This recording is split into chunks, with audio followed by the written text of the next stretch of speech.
Hi everyone, എല്ലാവർക്കും പുതിയൊരു വീഡിയോയിലേക്ക് വീണ്ടും സ്വാഗതം. കഴിഞ്ഞ ദിവസം ഞങ്ങൾ ഒന്ന് മെട്രോയിൽ വരെ പോയിട്ടുണ്ടായിരുന്നു കേട്ടോ. അപ്പോൾ നമ്മുടെ പച്ചക്കറിയൊക്കെ തീർന്നിട്ടുണ്ടായിരുന്നു. അപ്പോൾ ഓഫർ കണ്ടപ്പോൾ ഒന്ന് പോകാമെന്ന് കരുതി. അങ്ങനെ വൈകുന്നേരമായി നമ്മൾ പോകുമ്പോൾ. അപ്പോൾ മെട്രോയിൽ പോയപ്പോൾ നമ്മൾ പച്ചക്കറിയൊക്കെ വാങ്ങിയതിന് ശേഷം ഈ ഒരു അച്ചാർ ഇങ്ങനെ ഓഫറിലിരിക്കുന്നുണ്ട്. 3 പിക്കിൾ 99 റുപ്യക്ക്. വലിയ ഓഫറൊന്നുമല്ല, പക്ഷേങ്കിൽ ഇങ്ങനെ കാണുമ്പോൾ നമ്മൾ വാങ്ങിപ്പോകുമല്ലോ. അപ്പോൾ 2-3 വട്ടം അവർ വാങ്ങാൻ ചോദിച്ചു, പക്ഷെ നമ്മൾ വേണ്ടെന്ന് പറഞ്ഞു കേട്ടോ. ലാസ്റ്റ് ഈ അച്ചാർ ഇങ്ങനെ ജസ്റ്റ് നമ്മൾ നോക്കിയപ്പോൾ നല്ലൊരു നാടൻ അച്ചാറിൻ്റെ ഒരു ഫീൽ നമുക്ക് തോന്നി. എന്തായാലും ഒന്ന് വാങ്ങി വെക്കാമെന്ന് കരുതി ഞാനും ഈയും ഓരോന്ന് എടുത്തു കേട്ടോ. അപ്പോൾ മാങ്ങ ഉണ്ടായിരുന്നു, പിന്നെ ഈന്തപ്പഴം, നാരങ്ങ, ഇത് യെല്ലോ കളറ് നാരങ്ങ അച്ചാർ. നല്ല അടിപൊളി നാരങ്ങയായിരുന്നു കേട്ടോ. ആ യെല്ലോ കളർ അച്ചാറിലെ നമ്മൾ വന്നപാടൊന്ന് ടേസ്റ്റ് ചെയ്ത് നോക്കി. അപ്പോൾ ഞാൻ പെട്ടെന്ന് തന്നെ കപ്പ ഒന്ന് പുഴുങ്ങി കേട്ടോ, അച്ചാറിൻ്റെ കൂടെ ഒന്ന് കൂട്ടി പിടിക്കാനാണ്. നല്ല മത്തിമുളക് ഇട്ടുണ്ടെങ്കിൽ നന്നായിട്ടുണ്ടാവും. അപ്പോൾ ഉമ്മ വാങ്ങി തന്നു ഈ കപ്പ. നല്ല അടിപൊളി കപ്പ കേട്ടോ. നല്ല എന്താ പറയുക, പൂ പോലത്തെ കപ്പ, നല്ല രീതിയിൽ വെന്തുടയുന്ന കപ്പ. നമുക്ക് ഉടച്ചിട്ടൊക്കെ വെക്കാൻ. ഞാൻ ചെണ്ടനായിട്ടാണ് പുഴുങ്ങിയത്. കുക്കറിൽ ഒരു 3 വിസിലങ്ങ് അടുപ്പിച്ചു കേട്ടോ. അതുകൊണ്ട് നല്ല രീതിയിൽ വെന്തു. അപ്പിച്ചായിട്ടില്ല, പക്ഷേങ്കിൽ നല്ല എന്താ പറയുക, നമുക്ക് കഴിക്കാൻ പാകത്തിന് വെന്ത് കിട്ടിയിട്ടുണ്ട്. നല്ല ചൂട് കപ്പയും ഈ യെല്ലോ കളറ് അച്ചാറും കൂട്ടിയിട്ട് നല്ല ടേസ്റ്റ് ഉണ്ടാകും. അപ്പോൾ അതിൽ ചുവന്ന മുളകൊക്കെ ഇടിച്ചിട്ടുകൊണ്ട് നല്ല ഫ്ലേവർ ഉണ്ട് കേട്ടോ. സാധാരണ പുറത്തുനിന്ന് വാങ്ങുന്ന അച്ചാർ ഭയങ്കരമായിട്ട് ഉപ്പായിരിക്കും, പക്ഷേ ഇതിലതൊന്നുമില്ല കേട്ടോ. നമ്മൾ വീട്ടിൽ നിന്നൊക്കെ ഇടുന്ന അച്ചാറിൻ്റെ അതേ ഫീലിങ്.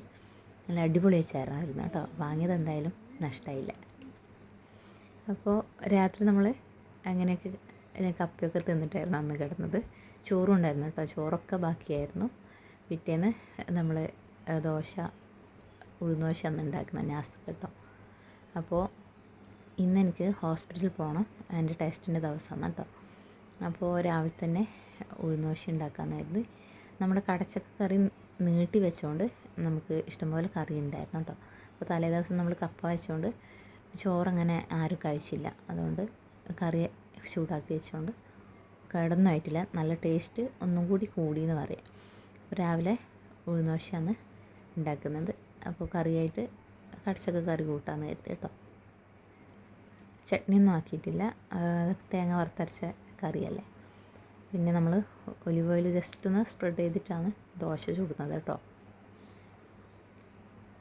സാധാരണ നമ്മൾ ദോശ ഇടുമ്പോൾ മുകൾ ഭാഗത്ത് കുറച്ച് നെയ്യൊക്കെ ഒന്ന് തൂവി കൊടുക്കും കേട്ടോ. അപ്പോൾ നമ്മളെ സിറ്റുവേഷൻ ഇങ്ങനെ ആയതുകൊണ്ട് നെയ്യൊന്നും സ്പ്രെഡ് ചെയ്യുന്നില്ല. ജസ്റ്റ് ഒരു ഒലിവ് ഓയിൽ ജസ്റ്റ് ഒന്ന് ഇതാക്കി കൊടുക്കുന്നത് മാത്രമേ ഉള്ളൂ കേട്ടോ. ഈ പാനിൽ ചപ്പാത്തി ചുട്ടിയതായതുകൊണ്ട് ഇടയ്ക്ക് ദോശ ചുടുമ്പം ഭയങ്കര പണി കിട്ടും കേട്ടോ. അതുകൊണ്ട് ഞാൻ ഇതേപോലെ ഒന്ന് ജസ്റ്റ് ഒന്ന് തൂവി കൊടുക്കലുണ്ട്. വെളിച്ചെണ്ണ ആയാലോ, ഇപ്പോൾ ഒലിവ് ഓയിലാണ്, എന്നാലും നമ്മൾ കുറേ ദിവസമായിട്ട് ഇങ്ങനെ എണ്ണയില്ലാണ്ടല്ലേ നമ്മൾ ചപ്പാത്തി ഉണ്ടാക്കുന്നത്. അതുകൊണ്ട് ഒന്ന് വിട്ട് കിട്ടാൻ നമുക്കൊരു പ്രയാസം ഉണ്ടായിരുന്നു. പക്ഷേ ദോശ എന്തായാലും അടിപൊളിയായിട്ട് കിട്ടി. ദോശയും നമ്മളെ കടച്ചക്ക കറിയാണ് കേട്ടോ. അപ്പോൾ അതൊക്കെ കഴിഞ്ഞ് ഞാൻ ഹോസ്പിറ്റലിലൊക്കെ പോയി വന്നു. നല്ല വെയിലായിരുന്നു കേട്ടോ, ഭയങ്കര ചൂടും. മഴ മാറുമ്പോഴത്തേക്ക് ഭയങ്കര ചൂടായിരുന്നു. ഹോസ്പിറ്റലിലൊക്കെ കാണിച്ചു, ടെസ്റ്റൊക്കെ ചെയ്തു. ബിൽറോബിനും SGPT SGOT ഒക്കെ നോർമലായി. അതൊരു ഭയങ്കര ഒരു ആശ്വാസമായി കേട്ടോ.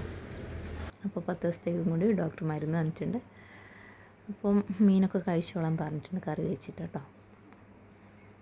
അപ്പോൾ വരുന്ന വഴിക്ക് ഞാൻ അവിടെ ഒരു മാർക്കറ്റ് കയറിയിട്ട് പപ്പായ വാങ്ങിയിട്ടുണ്ടായിരുന്നു കേട്ടോ. എന്തായാലും നമ്മൾ ഇതൊക്കെ ഒന്നും കൂടി കഴിക്കണം. കാരണം നമ്മളെ ഫുഡിൻ്റെ ആ ഒരു പത്തെന്ന് പറയുന്നത് കംപ്ലീറ്റ് ആയിട്ട് നിർത്താനായിട്ടില്ല. അപ്പോൾ ഡോക്ടർ പറഞ്ഞാലും നമ്മൾ കുറച്ചും കൂടി ഒന്ന് എന്താ പറയുക, കൺട്രോൾഡ് ആണ്. അതുകൊണ്ട് ഫുഡൊക്കെ നമ്മൾ കൺട്രോൾഡ് ആയിട്ട് തന്നെയാണ് കഴിക്കുന്നത്. വീട്ടിൽ വന്ന ഉടനെ ഞാൻ നമ്മൾ പപ്പായ ഇതേപോലെ കട്ട് ചെയ്യുകയാണ് കേട്ടോ. കട്ട് ചെയ്ത് നോക്കുമ്പം തന്നെ സന്തോഷമായി. കാരണം അത്യാവശ്യം പഴുത്തിട്ടുണ്ട്. ഒരുപാടങ്ങ് പഴുത്ത് അടിപൊളിയായിട്ടില്ല, നമുക്ക് കഴിക്കാൻ പാകത്തിന് പഴുത്തിട്ടുണ്ട്. സ്കിന്ന് കുറച്ച് തിക്കുണ്ടെങ്കിലും നമുക്ക് കഴിക്കാൻ പാകത്തിനുള്ള പഴുപ്പുണ്ട്. അപ്പോൾ ഇന്നെന്താണെന്നറിയില്ല, ഇഫ് കുട്ടിക്കും പപ്പായ വേണമെന്ന് ഭയങ്കരമായിട്ട് ആഗ്രഹം. അപ്പോൾ ഇപ്പോൾ അവിടുന്ന് വെയിറ്റിങ്ങിലാണ് കേട്ടോ. ഞാൻ കട്ട് ചെയ്യുന്ന ഇങ്ങനെ നോക്കി നിൽക്കുന്നുണ്ട്. അപ്പോൾ ഹാഫ് പോർഷൻ മാത്രമേ നമ്മളിന്ന് കട്ട് ചെയ്യുന്നുള്ളൂ, ബാക്കി നാളത്തേക്കും കൂടി വെക്കുകയാണ് കേട്ടോ. ഇങ്ങനെ ഈ ഒരു ഉച്ച സമയത്തൊക്കെ ഇങ്ങനെ കട്ട് ചെയ്ത് വെച്ച് കൊടുത്താൽ തിന്നോളും. അല്ലാണ്ട് വൈകുന്നേരവും രാത്രിയൊക്കെ ഇങ്ങനെ നമുക്ക് ഇത്രയും ക്വാണ്ടിറ്റിയിൽ പപ്പായ തിന്നാനൊന്നും പറ്റില്ല. ഇതാകുമ്പോൾ ഇങ്ങനെ കട്ട് ചെയ്ത് വിട്ടാൽ ഒരു ഫോർക്കും കൊടുത്താൽ അതിങ്ങനെ കുത്തി കുത്തി ടി വിയും കണ്ട് ഇങ്ങനെ തിന്നോളും. അപ്പോൾ ഈ ഒരു പോർഷൻ നമുക്ക് നാളത്തേക്ക് വെക്കാം. അപ്പോൾ കട്ട് ചെയ്തിട്ട് ഞാനും കുട്ടി അവിടെ ഇരുന്ന് ഇങ്ങനെ തിന്നു കേട്ടോ.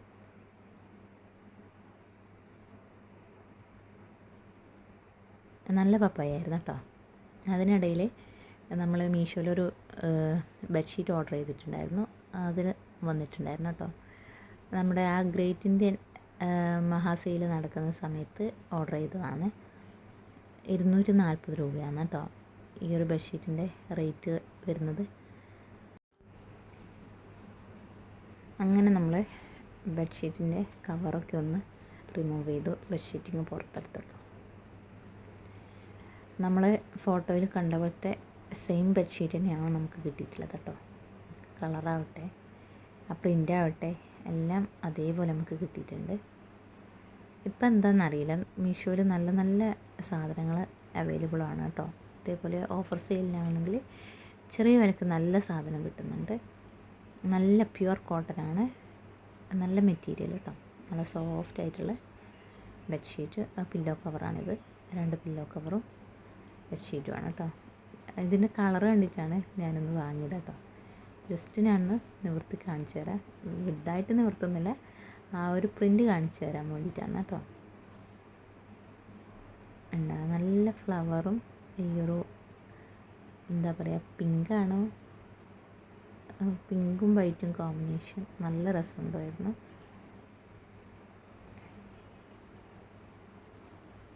നമ്മൾ ബെഡിൽ വിരിച്ചിട്ടാണ് അതിൻ്റെ ഭംഗി കാണുക. ആ വൈറ്റ് പോർഷന് സൈഡിലേക്കായിട്ട് വരും കേട്ടോ, ആ പിങ്ക് പോർഷൻ നടുക്കുമായിട്ട് വരും. അപ്പോൾ അതൊക്കെ അവിടെ മടക്കി വെച്ചതിന് ശേഷം കുറച്ചങ്ങ് കിടന്നുറങ്ങി കേട്ടോ. എന്തോ ഒരു ക്ഷീണം, പുറത്ത് പോയി വന്നാൽ വെയിലും കൂടി ആകുമ്പോൾ ഒരു ക്ഷീണം പോലെയാണ് കേട്ടോ. അപ്പോൾ ചോറൊക്കെ തിന്നിട്ട് നമ്മൾ ഒന്ന് കിടന്നുറങ്ങി. വൈകുന്നേരം എണീച്ചിട്ട് അടിച്ചു വാരും കേട്ടോ. രാവിലെ അടിച്ചു വരാണ്ട് ഞാൻ വീട്ടിൽ നിന്ന് പോയേ. രാവിലെ ഒരു എന്താ പറയുക, നമുക്ക് ടെസ്റ്റിൻ്റെ ഇത് വിചാരിച്ചിട്ടാണോന്നറിയില്ല, ഒന്നും എടുക്കാനുള്ള ഒരു മൂഡ് ഉണ്ടായിരുന്നില്ല.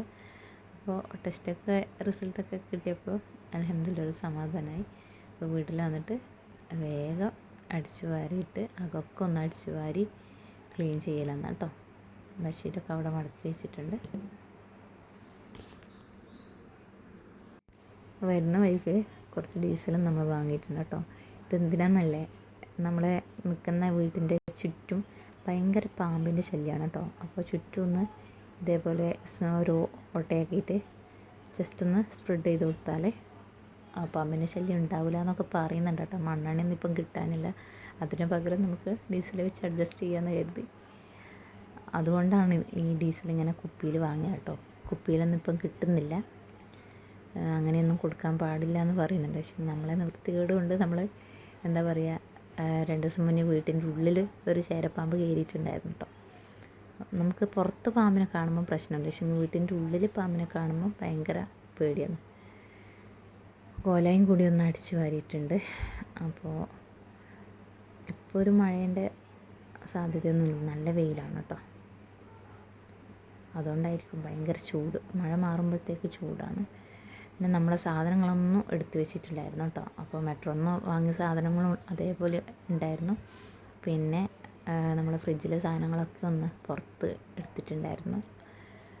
പഴം ഞാൻ വൈഫ് കുട്ടിക്ക് വേണ്ടിയിട്ട് വാങ്ങിയതാണ് കേട്ടോ. ചില സമയങ്ങൾ വെറുങ്ങനെ എടുത്തു തന്നു. അപ്പോൾ നേന്ത്രപ്പഴം കുറച്ച് വാങ്ങിയിട്ടുണ്ടായിരുന്നു. പിന്നെ കുറച്ച് മാങ്ങ, ആ മാങ്ങ ഈ ചെറിയ മാങ്ങയില്ലേ 35 റുപ്യയായിട്ട് കടയിൽ വിൽക്കുന്നുണ്ടായിരുന്നു. വലിയ അത്ര നല്ലതല്ല, പക്ഷേങ്കിൽ നമ്മൾ തിരഞ്ഞെടുക്കണം. അങ്ങനെ തിരഞ്ഞെടുത്തിട്ടുണ്ട്. അതിന് 1 കിലോ ഒന്നും വാങ്ങിയിട്ടില്ല, വളരെ കുറച്ച് മാത്രം വാങ്ങിയിട്ടുണ്ടായിരുന്നു. ഇനി ഈന്തപ്പഴമില്ല, ഈ പച്ച ഈന്തപ്പഴം കാരക്ക ഈന്തപ്പഴം, പച്ച ഈന്തപ്പഴം, ഇതെനിക്ക് ഭയങ്കര ഇഷ്ടമാട്ടോ. ഇതിൻ്റെ ആ ചവർപ്പും ഒരു മധുരമൊക്കെ അതെനിക്ക് ഭയങ്കര ഇഷ്ടം. അതുകൊണ്ട് ഞാനത് ഒരു ചെറിയൊരു കൊല വാങ്ങിയിട്ടുണ്ടായിരുന്നു. ഇഫുവിനും ഇഷ്ടമല്ല. അപ്പോൾ ഇപ്പോൾ ഫ്രൂട്ട്സെല്ലാം അവിടെ എടുത്ത് വെക്കുന്നുണ്ട്. പിന്നെ നമ്മളെ പച്ചക്കറിയൊക്കെ ഒന്ന് എടുത്ത് വെക്കണം. ഉള്ളിയും പൊട്ടറ്റോ ഒക്കെ വാങ്ങിയിട്ടുണ്ടായിരുന്നു. അപ്പോൾ ഇപ്പം നമുക്ക് പച്ചക്കറിയാണ് കൂടുതൽ ആവശ്യം ഈ ഒരു സമയം. അപ്പോൾ കോളിഫ്ലവറും ലെറ്റൂസും ചീരയും തക്കാളിയും ഒക്കെ നമ്മൾ ഇതേപോലെ കവറിലാക്കിയിട്ട് ഫ്രിഡ്ജിൽ വെച്ചിട്ടുണ്ട്. പയറും അതേപോലെ. പിന്നെ കുറച്ച് പച്ചമുളകുണ്ട്, അതിനെ നെട്ട് കളഞ്ഞിട്ട് നമുക്ക് വെക്കണം. അപ്പോൾ പച്ചക്കറിയൊക്കെ ഞാനും ഇഫും കൂടി നല്ല രീതിയിൽ സെറ്റ് ചെയ്തിട്ട്, ഇഫുവിന് ഭയങ്കര ഇഷ്ടം ഇപ്പം ഇങ്ങനത്തെ പണിയെടുക്കുക. അതുകൊണ്ട് ഞാൻ ഫ്രിഡ്ജിൽ വെക്കാമെന്ന് പറഞ്ഞിട്ട് ഇഫു തന്നെ ഫ്രിഡ്ജിലങ്ങ് വെക്കുന്നുണ്ട്. ഞാൻ ഹെൽപ്പ് ചെയ്യാമെന്ന് പറയും. കാരണം സ്കൂളിലൊന്നും പോകാണ്ട് ഇങ്ങനെ വെറുതെ വീട്ടിലിരിക്കല്ലേ, അപ്പോൾ എന്തെങ്കിലും ചെയ്യണമല്ലോ. അപ്പം ഇങ്ങനെ എന്നോട് ചെറിയ ചെറിയ പണിയൊക്കെ ഞാൻ ചെയ്യാമെന്ന് പറയും കേട്ടോ. പിന്നെ നമ്മളെ നിലമൊക്കെ ഒന്ന് അടിച്ചു വാരി ബർത്തൊക്കെ ഒന്ന് ക്ലീൻ ചെയ്ത് നിലമൊക്കെ ഒന്ന് അടിച്ചു വാരി തുടച്ചിട്ടു കേട്ടോ. കൈയോടെ തന്നെ നമ്മൾ ആ പണി അങ്ങ് എടുത്താൽ ആ ഭാഗവും ഒന്ന് ക്ലീനായി കിട്ടും. പിന്നത്തേക്ക് മാറ്റി വെച്ചാൽ പിന്നെ പിന്നത്തേക്ക് തന്നെ ആയിരിക്കും. അപ്പോൾ പച്ചക്കറിയൊക്കെ നിലത്തിട്ടുകൊണ്ട് ഒരു പശപ്പൊക്കെ ഉണ്ടായിരുന്നു, അത് ഞാനൊന്ന് തുടച്ചിടുകയും കൂടി ചെയ്തു കേട്ടോ. അപ്പോൾ നമ്മുടെ അടുക്കളയൊക്കെ അങ്ങ് ക്ലീനായി. ഇപ്പം മഴ മാറി നിന്നപ്പോൾ നമ്മുടെ ചോർച്ച കുറച്ച് കുറവുണ്ട്. അതുകൊണ്ട് ബക്കറ്റൊക്കെ പുറത്തേക്ക് മാറ്റിയിട്ടുണ്ട് കേട്ടോ. അപ്പോൾ അകവും അടുക്കളയൊക്കെ നല്ല ക്ലീനായി. അപ്പോൾ കുളിയൊക്കെ കഴിഞ്ഞ് ചായയൊക്കെ കുടിക്കാനുള്ള ഒരു സെറ്റപ്പിലാണ് വെക്കലാണ്. അപ്പോൾ സ്റ്റീൽ ഗ്ലാസ് രണ്ടും എനിക്ക് ഉഫുവിനും മറ്റേ കുപ്പി ഗ്ലാസ് ഉമ്മാക്കുള്ളതാണ് കേട്ടോ. അപ്പോൾ ഇത്രയൊക്കെയാണ് ഞങ്ങളെ വിശേഷം. വൈകുന്നേരം വരെയുള്ള ഒരു ചെറിയൊരു വീഡിയോ ആയിരുന്നു. വീഡിയോ ഇഷ്ടമായി ലൈക്ക് ചെയ്യുക, ഷെയർ ചെയ്യുക, കമൻറ്റ് ചെയ്യുക, സബ്സ്ക്രൈബ് ചെയ്ത് സപ്പോർട്ട് ചെയ്യാനും മറക്കരുത്. അപ്പോൾ അടുത്ത വീഡിയോയിൽ കാണുന്നതുവരെ എല്ലാവർക്കും താങ്ക് യു.